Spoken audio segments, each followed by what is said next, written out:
మన కార్యక్రమాన్ని ప్రారంభిద్దాం. నమస్కారం అండి. నమస్కారం అండి. ముందుగా మీరు చెప్పండి, కార్తీక మాసం చివరి వారం, ముఖ్యంగా చివరి సోమవారం మరి విశిష్టత, అలాగే పాటించవలసిన విధి విధానాలు తెలియజేస్తారా?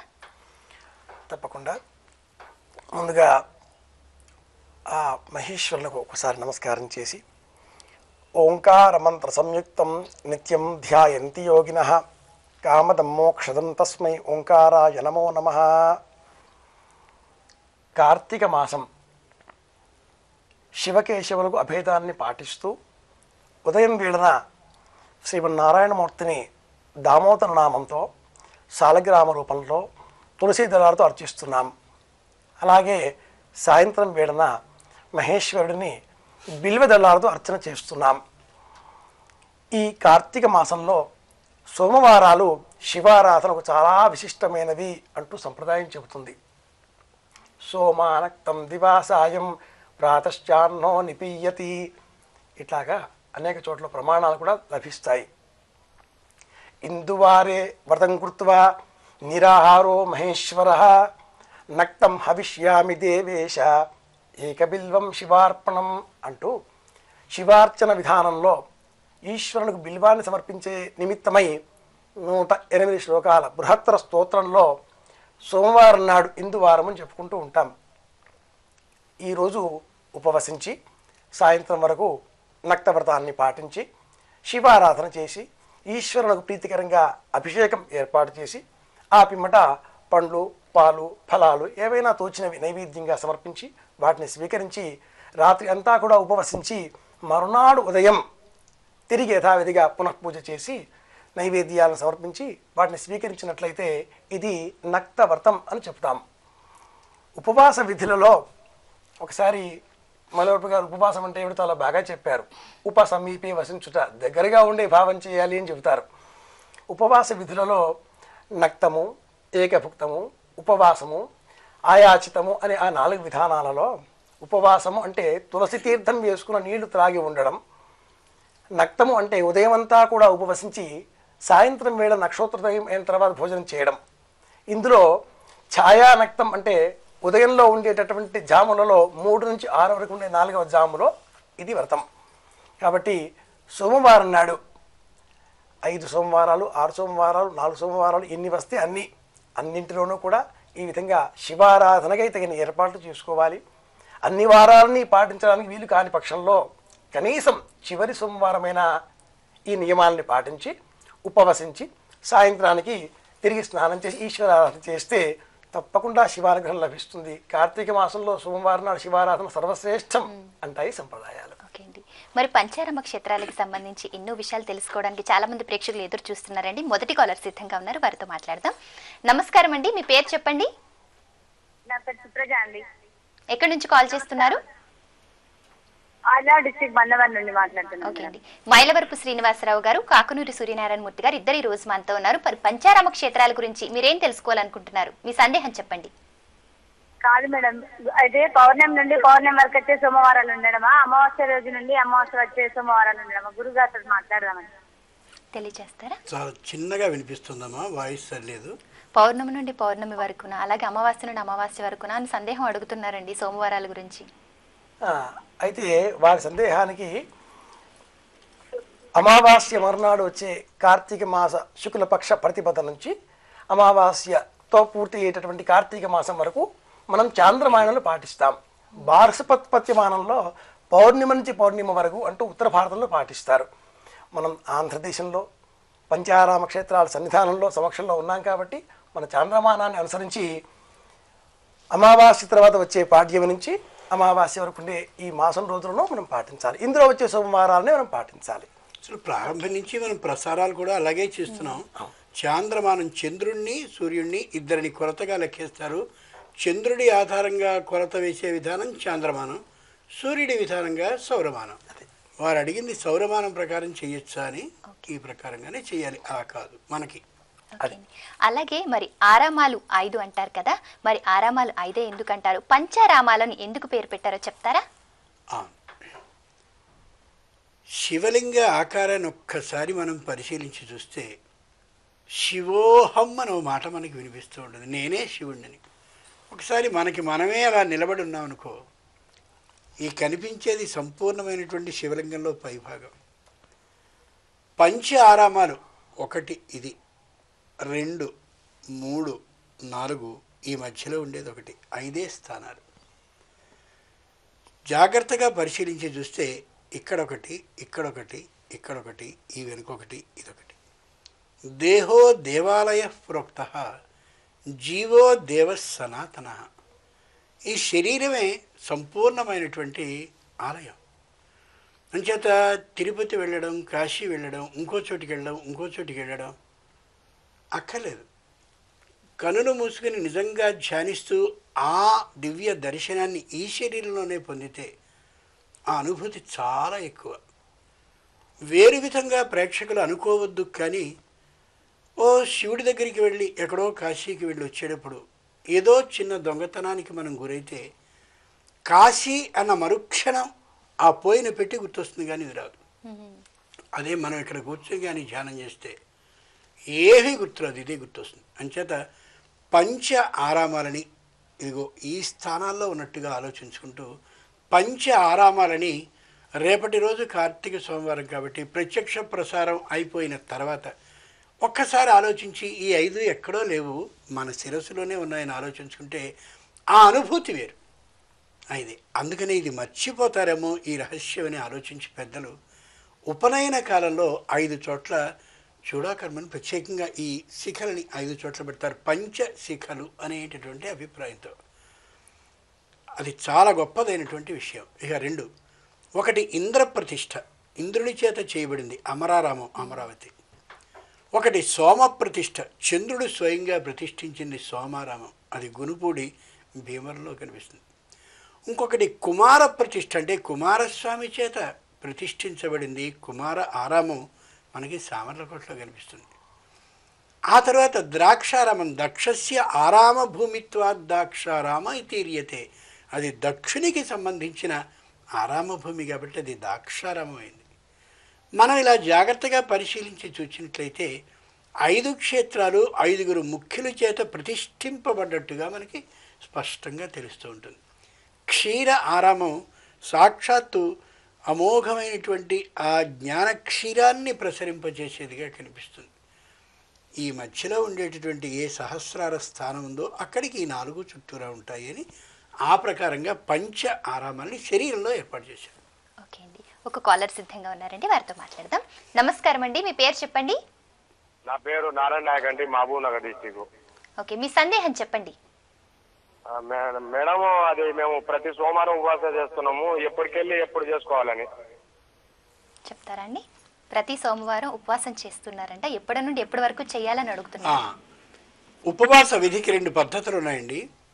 మీ శరీర ఆరోగ్యం సహకరించే పక్షంలో రోజంతా ఉపవసించడం చాలా మంచిది. శరీర ఆరోగ్యం సహకరించకుండా ఏవో ఈ మధ్య శంఖచక్రాలు చూడండి, ఏదో బీపీలు షుగర్లు ఇట్లాంటివి వచ్చాయే, వేరు విధంగా అనుకోవద్దు. ఉన్నట్టయితే ఆరోగ్యాన్ని, అంటే శరీర మాధ్యం ఖలు ధర్మసాధనం కాబట్టి ఆరోగ్యం చెడకుండా ఉండేలా తగినటువంటి ఉపవాస విధిని పాటించవచ్చు. పూర్వులు అందుకే ఆలోచించి నక్తం, ఇందాక కాకునూరు వారు అన్నారు, నక్షత్ర దర్శనాన్ని చేసి భోజనాన్ని చేయొచ్చు. నక్షత్రం నిజంగా సాయంత్రం 4:30 ఉదయిస్తుంది, కానీ సూర్య బింబం ఉంటుంది కాబట్టి మనకు కనిపించదు. అంచేత సంధ్యాకాలం అయిన తర్వాత సంధ్యాకాలం సమాప్యచ్చ, సంధ్యా చేసేటటువంటి పునఃపూజను ఒకసారి చేసి ఆ తర్వాత భోజనం చేయడంలో దోషం లేదు. ఒక్కటి మాత్రం గుర్తుంచుకోవాలి, ఉపవాసం అనగానే అలా ఏమీ తినకుండా ఉపవసించడం అనేది పూర్తి తప్పు, పుణ్యం రాదు, పాపమే మూటగట్టుకుంటాం. కరెక్ట్. ప్రత్యామ్నాయ విధానత, దానికి ప్రత్యామ్నాయంగా అంచేత ఏం చేయాలంటే అన్నానికి బదులుగా అన్నం కంటే తక్కువ పరిమాణంలో శరీరం నిలిచేలా చేయడం మంచిది. చాలామంది ఏం చేస్తారంటే విపరీతంగా రోజు భోజనం చేస్తుంటాం కాబట్టి వేళ పూర్తిగా మానేద్దాం, జీర్ణక్రియ యంత్రాలు దెబ్బతింటాయి, పైగా శరీరం బాగా నిస్త్రానికి గురై నిరార్ద్రంచ భవిష్యతి, ఆయుర్వేదం చెప్తుంది. శరీరంలో ఉండే తడితనం పోతుంది, దాంతో నీరసం నిద్ర వచ్చి ఏ ఉపవాస పరమేశ్వరుడికి సంబంధించిన స్తోత్రాలు శ్లోకాలు చదువుతూ భగవంతుడి దగ్గర ఉందామని అనుకుంటామో ఆ ఫలితం సిద్ధించదు. లేనప్పుడు ఉపవాసం చేసే ప్రయోజనం ఏమిటి? ఉపవసించడం అనేదే తిండి తినకపోవడం అయితే చాలామంది రోగులు ఉన్నారు లోకంలో పాపం, దురదృష్టవశాత్తు వాళ్ళందరికీ ఉపవాస పుణ్యం ఫలితం రావాలిగా. కాబట్టి ఉపవాసం అంటే భగవంతుడి దగ్గర ఆయనకి సంబంధించిన స్తోత్రాలని నిరంతరం హృదయంలో ధ్యానించుకుంటూ చేయడం. ఓకే అండి, మరొక కాలర్ సిద్ధంగా ఉన్నారండి. నమస్తే అండి, మీ పేరు చెప్పండి. నమస్తే మేడం, బిహెచ్ఎల్ నుంచి స్వామి. నమస్తే సార్ స్వామి. చెప్పండి, మీ సందేహం చెప్పండి. ఏం లేదు మేడం, మన ఇప్పుడు శివలింగాన్ని ఇంట్లో పెట్టుకోవచ్చా, బయట ఇప్పుడు తులసి చెట్టు దగ్గర పెట్టుకోవచ్చా, అది ఏ దిక్కున పెట్టాలి పెడితే ఒకవేళ? ఓకే అండి, తెలియచేస్తారా? అయితే ఇంతకంటే ముందు ఎంతవరకు మేము ఉపవసించాలి అని అడిగాడు ఒక శ్రోత. 3 గంటల వరకు ఉపవసించి 3 తర్వాత వాడు భోజనం చేయవచ్చు. 3 నుంచి 6 వరకు ఉండే ఆ కాలానికి ఛాయా నక్త కాలము అని పేరు. అలాగే గురుగారు చెప్పినట్టు భోజనానికి బదులుగా వాయు ప్రాణంలో ఉండే ఇతర పదార్థాలను లఘువుగా తీసుకోవచ్చు. నక్తం హవిష్యాన్న మనోదనం వా ఫలంతిలా క్షీరమథాంబుచాద్యం యత్పంచగవ్యం యది వాపి వాయు ప్రశస్తమత్తోత్తరముత్తరంచ అంటూ వాయుప్రాణము పూర్తిగా ఉపవసించకూడదు, అది దోషము, ఇవి తీసుకోండి లఘువుగా అంటూ చెప్తుంది. పళ్ళు, పాలు, నువ్వులు, బెల్లము దంచి కట్టిన ఉండలు ఒక్కసారి లఘువుగా, ఇలాగా మరీ చేతగాని సమయంలో హవిష్యం పెసరపప్పు వేసి ఉడకబెట్టినటువంటి అన్నము, బండి వాత్సనటువంటి అన్నము, దీన్ని కూడా తీసుకొని వాళ్ళు ఉపవాస వ్రతాన్ని పాటించవచ్చు. ఇక ఇప్పటి ఈ శ్రోత అడిగిన ప్రశ్నకు సమాధానంగా ఈశ్వరుని ఇంటిలో ఉంచుకోవడానికి చాలా నియమాలు ఉన్నాయి. నియమాలన్నీ పాటించే పక్షంలో ఏ అభ్యంతరము లేదు. అలాగే ఒక ఎస్ఎస్సి పరీక్ష రాయాలి అంటేనే ఎన్నో నియమాలు మనం పాటిస్తుంటాం. వాడు అడిగిన సమయంలో ఎగ్జామ్ హాల్కి పోవడము, పరీక్షలు రాయడము, ఫోటో అతుకు పెట్టుకోవడము, హాల్ టికెట్, పెన్ను ఇవన్నీ వేస్తూ ఉంటాం. ఈశ్వరుడిని ఇంట్లో పెట్టుకోవడం చాలా నియమాలు కావాలి. నియమాలన్నీ పాటించే శక్తి ఉన్నప్పుడు, ఇంట్లో ఆడవాళ్ళు బయట ఇల్లు ఇవన్నీ కూడా పాటించే శక్తి ఉన్నప్పుడు తప్పకుండా పాటించుకోవచ్చు, ఇంట్లో పెట్టుకోవచ్చు. లేని పక్షంలో చక్కగా ఆలయానికి వెళ్ళడం, అభిషేకం చేసుకోవడం. ఇంట్లో ఈశ్వరుణ్ణి పెట్టుకునే సమయంలో ఈశ్వరుని పానవటం ఎప్పుడూ కూడా ఉత్తర దిగ్భాగం వైపు ఉండే విధంగా చూసుకోవాలి. ఇంటిలో ఈశ్వరుడిని మనం స్థాపన చేసుకొని చక్కగా అర్చన చేద్దాం అనుకున్నప్పుడు చరప్రతిష్ఠ, స్థిర ప్రతిష్ఠ ఇలా చాలా ఉన్నాయి. అగ్నిపురాణంలో వీటి గురించి విశేషం చాలా లభిస్తుంది. అగ్నిపురాణం మీరు పరిశీలించండి. ఇంట్లో పెట్టుకున్న ఆ ఈశ్వరునికి పానవట్టం ఉత్తరం వైపున ఉండాలి. ఉదయం వేళ మనం అర్చన చేసే సమయంలో తూర్పు దిక్కుగా మనం కూర్చుని, అంటే పడబడి మొహం చేసి అభిషేకం చేయాలి. మధ్యాహ్న సాయంత్రం సమయాలలో ఉత్తర ముఖం, అంటే మనం దక్షిణం వైపు కూర్చోవడం, ఉత్తరం వైపు చూడడం, మన ఎదురుగా పానవట్టం ఉండే విధంగా, ఉత్తరం వైపు పానవట్టం వచ్చే విధంగా ఇలాగా కూర్చొని అభిషేకం చేసుకోవచ్చు. నిజానికి ఈశ్వరుడు ఇంతకుముందు మైలో చెప్పినట్టుగా పంచముఖుడు, అన్ని ముఖాలు అంతటా వ్యాపించినవాడు. ఆకాశం లింగమిత్యాహో పృథివీ తస్య పీఠికాం, కాబట్టి అంతటా ఈశ్వరుడే. ఇట్లా తీసుకోవచ్చు. చాలా వివరంగా తెలియజేశారండి. మరి మీరు చెప్పండి, కుమారరామాన్ని భీమారామం అంటారు, అలాగే ద్రాక్షారామంలో ఉన్న భీమేశ్వరుని కూడా భీమారామ దైవం అని అంటారు, ఎందుకంటారు? చిత్రం ఏమంటే, ఆలయాన్ని ప్రతిష్ఠించింది ఒకరైతే ఆలయాన్ని నిర్మించింది ఒకరు. ఆలయాన్ని ప్రతిష్ఠ చేసింది కుమారస్వామి, అంచేత కుమార ఆరామము. చిత్రం, అక్కడుండే అమ్మవారి పేరు శ్యామలాంబ. ఆవిడ్ని పలికేటటువంటి సందర్భంలో సామలాంబ సామలాంబ అని పిలిచారు. ఇప్పటికీ మీరు ఒక్కసారి చూడండి, ఒక 40 సంవత్సరాలు దాటినటువంటి వాళ్ళని సామలకోట సామలకోట అనే పిలుస్తారు. అంటే ఇది అమ్మవారికి శ్యామలాదేవికి కట్టబడిన కోట ఆ నగరం, ఆ పట్టణం. ఒక్కసారి మనం రైల్వే స్టేషన్ చూస్తే SAMALKOTA సామల్ కోట అనే ఉంటుంది, అంటే సామల కోటది. ఆ తర్వాత చరిత్ర అనే భయంకరమైన ఒక పదార్థం ఒకటి వచ్చింది దేశానికి, అంటే నిజంగా కానీ చరిత్రను రాయడం. వాడు వచ్చి సామర్లకోట, సామిళ్ళులన్నీ ఎక్కువగా ఉండే కోట అని ఒక మహానుభావుడు రాశాడు. ఇలా రాయడం వల్ల మనం నష్టపోతున్నాం. అంచేత కుమారస్వామి ప్రతిష్ట అది కుమార ఆరామం. చళుక్య భీమేశ్వరుడు ఒక ఆయన ఉన్నాడు, ఆయన ఈ గుడిని కట్టాడు కాబట్టి, ఆయన నిర్మించింది కాబట్టి భీమేశ్వరుడు చళుక్య భీమారామం. అంచేత భీముని పేరిటే భీమారామంగా మారింది. కానీ నిజంగా మనం పిలవాల్సింది కుమారరామము అనే. ఆ కుమారరామాన్నే భీమారామం అనేసరికి అది వెళ్ళి మళ్ళీ ద్రాక్షారామ భీమేశ్వరుడికి ఇబ్బందిని కలిగిస్తుంది.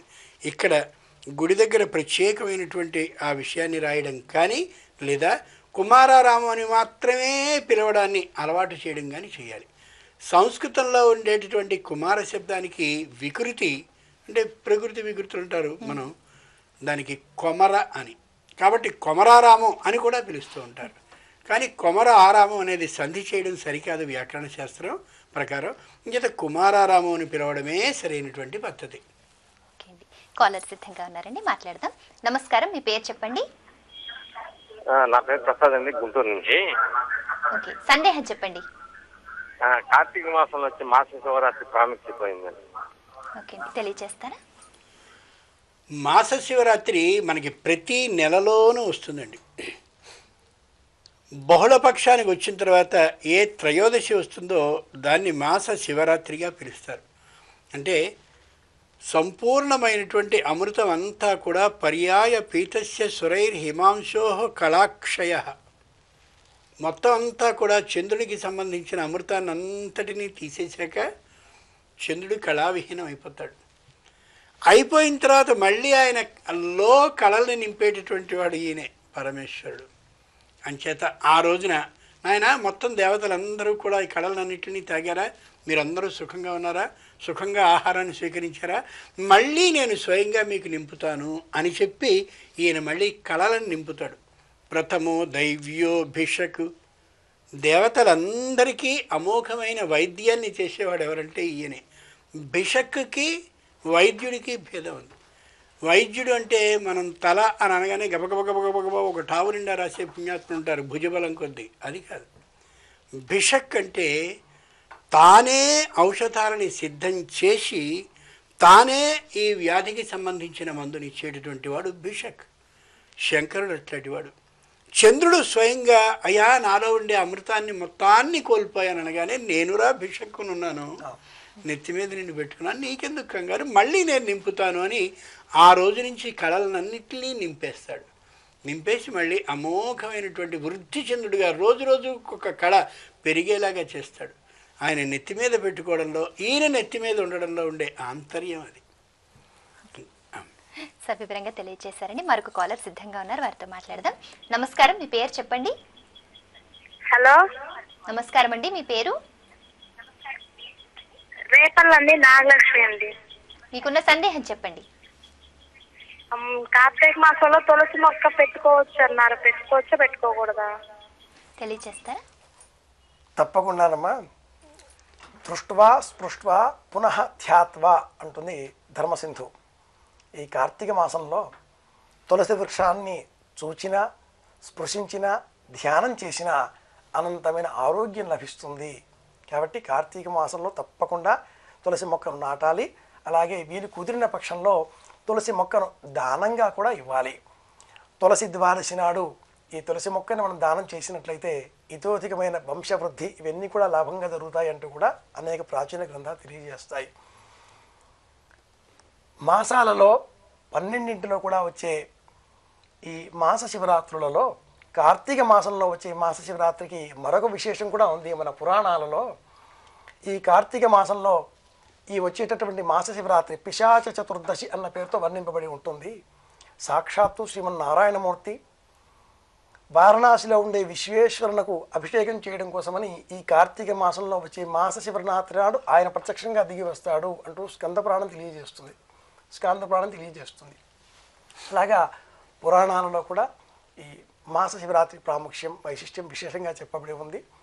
చెప్పుకున్నట్లుగా ఈ కార్తీక మాసంలో హర మాసం, ఉసిరి తులసి వీటితో దామోదరునకు వివాహం ఏర్పాటు చేయడం, అలాగే ఈ తులసి వృక్షాన్ని దానం చేయడం, నాటడం, స్పృశించడం, నమస్కారం చేయడం వీటన్నిటి వల్ల కూడా ఈ ఋతు సంబంధితమైన దోషాలు ఏవైతే ఈ కాలంలో వస్తున్నాయో అవేవి కూడా రాకుండా ఆరోగ్యంగా కూడా ఇవన్నీ కూడా మనం లాభం చేస్తాయి. సంప్రదాయంలో వచ్చేటటువంటి నియమాలన్నీ కూడా ఆరోగ్య రహస్యాలతో కూడుకుని ఉన్నవే అని చెప్పుకోవాలి. ఇంకొక విశేషం ఏంటంటే శివ విష్ణు మాసం కార్తీకమే కాదు, సర్వమాసాలు శివ విష్ణు ఉభయ ప్రీతికర మాసాలే. పొద్దునే కానీ విష్ణువాలయానికి వెడితే తులసి తీర్థాన్ని ఇస్తారు, సాయంకాలం శివాలయానికి వెడితే బిల్వ తీర్థాన్ని ఇవ్వాల్సిన విధానం. ఈవేళ పటిక బెల్లపు ముక్కల్ని ఇస్తున్నారు. ఈవేళ నిజంగా చక్కెర వ్యాధితో బాధపడుతున్న వాళ్ళు తీసుకోవాలా అక్కర్లేదా అనే భయానికి, బాధకి, ఆందోళనకి గురవుతున్నారు. నిజమైన విధానం ఏమిటంటే అక్కడ తులసి తీర్థం, ఇక్కడ బిల్వ తీర్థం. అది ఇక్కడ విశేషం.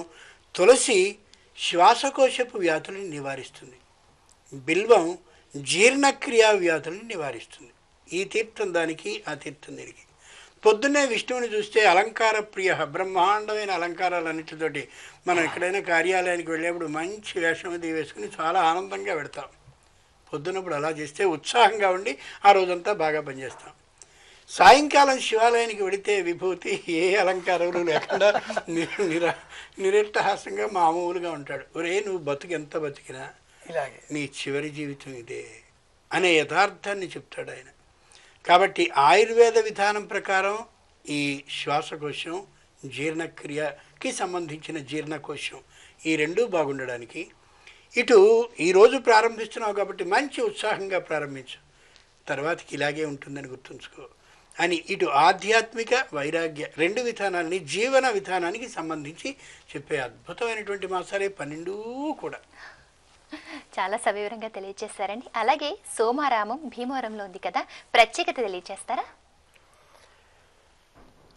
సోమారామం చంద్రుడు ప్రతిష్ఠించినటువంటి క్షేత్రం ఇది అంటూ ఇంతకుముందు మెలోపి గారు గుర్తు చేశారు కూడా. పంచారామాలు కూడా భీమేశ్వర పురాణం అనే గ్రంథంలో శ్రీనాథ మహాకవి వర్ణిస్తున్నాడు ఈ పంచారామాల గురించి. పూర్వం దేవతలు పరమేశ్వరుని ప్రార్థించడంతో అనంతమైనటువంటి సామ్రాజ్యాలను, రాజ్యాలను, స్వర్గాలను వాళ్లకు సృష్టించి ఇచ్చాడు. రాక్షసులు కూడా ఈశ్వరుని ప్రార్థించడంతో వారికి కూడా చేతనంత సహాయం చేశాడు. దేవతలకు అటు పిమ్మట ఈ రాక్షసులకు మధ్య వైరం అది రావడంతో ఆగ్రహం చెందినటువంటి ఈశ్వరుడు ఆ రాక్షసులను అంతమొందించాడు. ఆ సమయంలో త్రిపురేశ్వరుడు అనే పేరులో ఒకనొక రాక్షసుడు అర్చించినటువంటి శివలింగము ముక్కలు కాకుండా ఉండడంతో సాక్షాత్ ఈశ్వరుడే ఆ శివలింగమును 5 ముక్కలుగా విభజించి దేవతలు అందజేసినట్లుగా శ్రీనాథ మహాకవి వర్ణించాడు. స్కాంద పురాణంలో మటుకు ఇలాగా లేదు.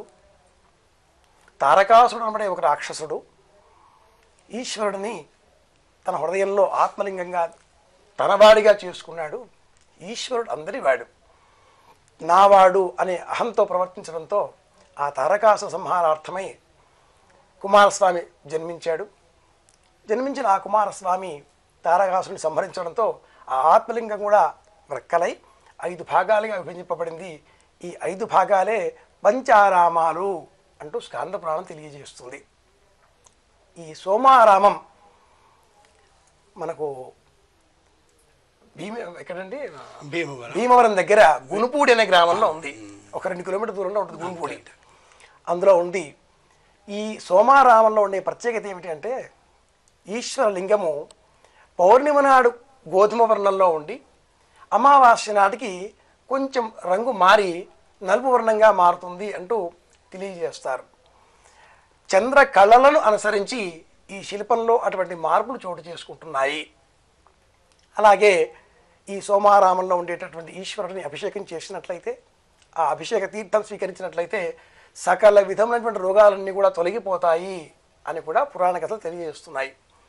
చంద్రుడు కూడా ఎటువంటి ఇబ్బందులు తాను ఎదుర్కొన్నాడో ఆ ఇబ్బందులన్నీ కూడా పోగొట్టుకోవడం కోసమని దక్ష ప్రజాపతి శాపము, ఆ వృత్తాంతాలన్నిటి కూడా స్మరణ చేసుకొని తాను తిరిగి ఆరోగ్యవంతుడు కావడం కోసం, కళలన్నీ కూడా పూర్తిగా పొందడం కోసం ఈ ఈశ్వరుని అర్చించాడని, స్థాపన చేశాడని, అందువలన ఆయన్ని సోమారామం అనే పేరుతో మనం అర్చన చేస్తున్నామని చెబుతాం.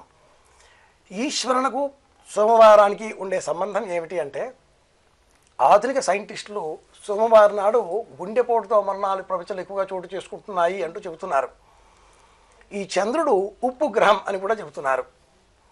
పురాణాలలో ఉండే కథలలో భూమి ఈశ్వరుడు ప్రతీకగా తీసుకుంటే, ఈ భూమి పైన ప్రకృతి పార్వతీదేవి, భూమిలో ఉండేటటువంటి గరిమనాభి గణపతి కాగా ఈ భూమి ఒక సవ్యమైన మార్గంలో ప్రయాణిస్తుంది. దానికి కుమారస్వామి ఆధిపత్యాన్ని కలిగి ఉన్నాడు. ఈ భూమికి పైన శిఖరాయమానంగా చంద్రుడు ఏ విధంగానైతే ఈశ్వరుడు చంద్రమౌళి అని మనం ప్రార్థన చేస్తున్నామో అలాగా అందంగా దివ్యంగా కనిపిస్తున్నాడు. ఈ చంద్ర కిరణాలతో మన మనస్సు ప్రభావితం అవుతుంది. చంద్రమా మనసో జాత అన్న వాక్యం కూడా చెబుతూ ఉంటాం అనేక మార్లు. మన దేహంలో వచ్చేటటువంటి రక్తము శంకుచక్రాలు ఇంతకుముందు గుర్తు చేశారు. ఒకటి బీపీ అన్నారు, మరొకటి ఏమన్నారు, షుగర్, యూరిన్. భలేగా చెప్పారు, శంకుచక్రం అంట. అనేక వాడి గురించి ఆలోచిస్తున్నాను అప్పటి నుంచి. ఇందులో ఉప్పు కలిగి ఉండేటటువంటి లక్షణం మన దేహంలో ఉండాలి. ఎంత ఉండాలో అంత ఉండాలి. ఎక్కువైనా కొంపలు అంటుకుంటాయి, తక్కువైనా కొంపలు అంటుకుంటాయి. ఆ సమాన స్థాయిలో ఉంచగల శక్తి చంద్రునికే ఉంది కనుక ఆ చంద్ర కళలతో, చంద్ర కిరణాలతో ఈ దేహం శక్తివంతం కావాలి అనే ఉద్దేశంతో సోమవారం నాడు ఈశ్వరుని స్తోత్రం చేయాలి, ధ్యానం చేయాలి, ఇలాగ చెప్తూ ఉంటారు. ఏదో శంఖచక్ర అనేది నవ్వులాట కోసం చెప్పింది కానీ ఉద్దేశం కాదు. ఒక విషయం, సోమ ప్రథమో వివిధే. ఏ శిశువు అయినా పుట్టిన వెంటనే ఆ రోజు నుంచి 5 సంవత్సరాల వరకు చంద్రుడు రాజ్యాన్ని చేస్తాడు. ఆ సమయంలో పిల్లలకి మంచి గ్రహణ శక్తి ఉంటుంది. ఏమీ తెలియనట్టుగా చూస్తుంటారు కానీ వాళ్ళు అన్నీ చూస్తుంటారు, అన్నీ గమనిస్తుంటారు. వాడు నాన్న, వీడు బాబాయ్య, వీడు తాతయ్య, వాడు మామయ్య అని ఒక్కసారి మనం చెప్తే కొన్ని లక్షల సార్లు అదే వాడు మననం చేస్తాడు. కాబట్టి నాన్నని చూడగానే చక్కగా ఆత్మీయంగా నవ్వుతాడు, మామయ్యని చూడగానే అంతకంటే తక్కువ నవ్వుతాడు. ఎవరైనా కొత్తవాడు రాగానే చూడమంటావా అని అమ్మను ఒకసారి చూసి అమ్మ అనగానే వాడితో నవ్వుతాడు. అది చాంద్రమ శక్తి, అద్భుతమైన శక్తి. అటువంటి చంద్రశక్తితో ప్రతిష్ఠితమైన ఆలయం సోమారామం కాబట్టి మానసికమైనటువంటి వ్యాధులు, ఊరికే ఇళ్లలో కొందరు ఆడవాళ్ళు పిచ్చిగా అరిచేస్తుంటారు, గట్టిగా అరిచేస్తుంటారు, అయోమయంగా అరుస్తారు, ఇంటి విషయాలు ఊరంతా చెప్తుంటారు, గయ్యాళితనంగా ఉంటారు. అదొక మానసికమైన వ్యాధి. అలాగే కొంతమంది మగవాళ్ళు తీవ్రమైన విసుగు, చిరాకు, కోపం అదుతూ ఉంటారు, అది ఒక మానసికమైన వ్యాధి. ఒక్కొక్కళ్ళు తీవ్రమైన నిరాశ, నిస్పృహలతో ఉంటారు. వాళ్ళు వెళ్ళి గునుపూడిలోని సోమ ఆరామ క్షేత్రంలో ఉండే తీర్థాన్ని, ఖచ్చితంగా చెప్తున్నాను, 15 రోజుల పాటు కానీ ఆ చంద్రుడు వృద్ధి పొందే రోజుల్లో, అంటే అమావాస్య వెళ్ళినటువంటి మరో రోజు నుంచి పూర్ణిమ వరకు 15 రోజుల పాటు తీర్థాన్ని తీసుకుంటే నిశ్చయంగా ఆ వ్యాధి నుంచి తొలగి తీరుతారు. పూర్వం వాళ్ళు ఎందుకు ఏర్పాటు చేశారు? ఇది ఆధ్యాత్మిక కేంద్రమే కాదు, వైద్య కేంద్రం కూడా. నమ సోమాయ చ రుద్రాయ చ నమస్తామ్రాయ చారుణాయ చ నమ సోమాయ చ. ఇక్కడ ఔషధీ శక్తి ఉందిరా, ఔషధులన్నీ నిలవన్న శక్తి, బ్రహ్మాండమైన వైద్యం చేయించుకొని చెప్పేటటువంటి విషయం. అద్భుతమైన క్షేత్రాల్లో ఒకటి. మరిన్ని విషయాలు చర్చించిపోయే ముందు ఒక కాలర్ సిద్ధంగా ఉన్నారండి, వారితో మాట్లాడదాం. నమస్కారం అండి, మీ పేరు చెప్పండి. రవీంద్రనాథ్ రెడ్డి మేడం. ఎక్కడి నుంచి కాల్ చేస్తున్నారు? మేడం, మీకున్న సందేహం చెప్పండి. మేడం, కార్తీక సోమవారం కొత్త ఇల్లు కట్టాము, దాంట్లో చేరవచ్చా మేడం? మరొకసారి స్పష్టంగా చెప్తారా? కొత్త హౌస్ కట్టాం మేడం, దాంట్లో చేరవచ్చా రేపు కార్తీక సోమవారము అని అడిగాను. తెలుసుకోవచ్చండి, తెలియచేస్తారా? చాలా వాయిస్ చిన్నగా ఉందమ్మా, స్పష్టంగా. కార్తీక సోమవారం కొత్తిల్లు కట్టారంటే ఇంట్లో చేరాలనుకుంటున్నారట, చేరవచ్చా అని అడుగుతున్నారండి. ఇప్పుడు కార్తీక మాసం అమావాస్య పక్షానికి వచ్చిందండి. ఇప్పుడు కాదు, మార్గశీర్షంలోకి వెళ్ళండి. అమావాస్యకి ముందు అంటే క్షీణచంద్రుడు, అంటే చంద్రుడు క్షీణించేటటువంటి పరిస్థితిలో ఉన్నాడు. ఇప్పుడు సరైనది కాదు. మార్గశీర్ష మాసంలో ఆ విధమైనటువంటి గృహప్రవేశాన్ని చేసుకోవడానికి మంచి ముహూర్తాలను ఎప్పుడు చేసుకోవాలి. ఇప్పుడు పంచారామ క్షేత్రాల గురించి మరిన్ని వివరాలు చర్చించబోయే ముందు మన కార్యక్రమంలో ఒక చిన్న విరామం తీసుకుందామండి. మరి ఈనాటి మన కార్యక్రమంలో ఒక స్వల్ప విరామం.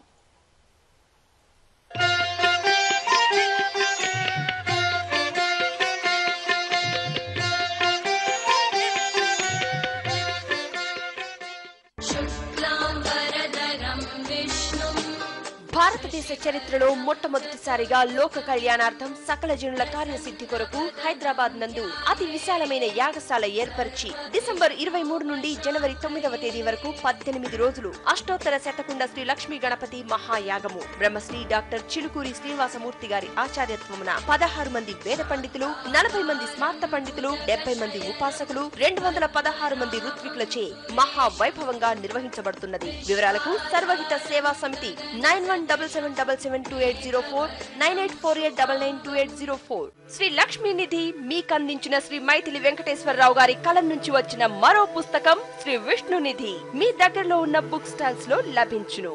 మన పేరులో సంఖ్యాశాస్త్రం ద్వారా ఒక అక్షరాన్ని మార్చుకోవడం ద్వారా మన జీవితంలో ఉన్న ప్రతి సమస్యకి పరిష్కారాన్ని పొందవచ్చు. మన పేరులో ఉన్న సంఖ్యాబలమే మన జీవితాన్ని, మన అదృష్టాన్ని శాసిస్తుంది, నిర్దేశిస్తుంది. మన పేరులో ఉన్న నెగిటివ్ వైబ్రేషన్ మనకి కష్టాలను తెచ్చిపెడితే దాన్ని మార్చుకోవడం ద్వారా వచ్చే పాజిటివ్ వైబ్రేషన్ అద్భుతాలను సృష్టిస్తుంది, అద్భుతమైన ఆనందకరమైన జీవితాన్ని అందిస్తుంది. సంఖ్యాశాస్త్ర నిపుణులు బ్రహ్మశ్రీ జయశంకర శిష్లా గారి అపాయింట్మెంట్ కొరకు సంప్రదించండి 934665